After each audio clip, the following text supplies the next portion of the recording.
Bahagi din po ito ng ating pagkilos na ito, bahagi ito para sa 21 na kung saan ay lalo tayong mas lalaki yung ating mobilization na para talagang yung buwis dapat bumabalik yan sa pimpunan ng serbisyo. Mas malaking pagkilos ang ibinabala ng mga transport group sa linggo, September 21. Ayon sa grupong Piston, bagamat hindi masyadong naramdaman ang epekto ng kanilang protesta sa nakalipas na 2 araw, hindi sila titigil sa pagpapahiwatig ng kanilang mga hinaing sa pamahalaan.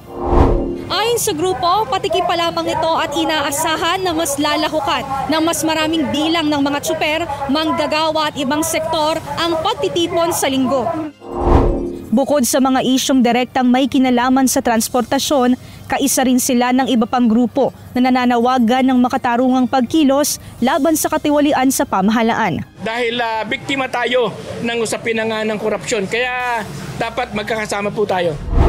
Samantala, tiniyak ni Transportation Acting Secretary Giovanni Lopez na may contingency na nakahanda ang ahensya sakaling magtuloy-tuloy pa ang tigil pasada ng ibang transport group. Noong unang pumutok na merong ganitong transport strike, nag-deploy na tayo, pinagandaan na natin ang mga bus at ang mga libreng sakay mula sa Coast Guard, mula sa MMDA, mula sa PPA.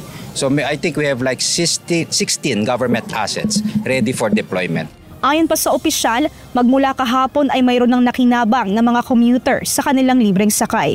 Kaugnay nito, kinilala rin ng opisyal ang naging pagtugon ng Manibela na tapusin na ang kanilang tigil pasada. Usually po kung mga ganyang dialogo, kung anong mga issues naaayos naman kapag talaga masinsinang usapan.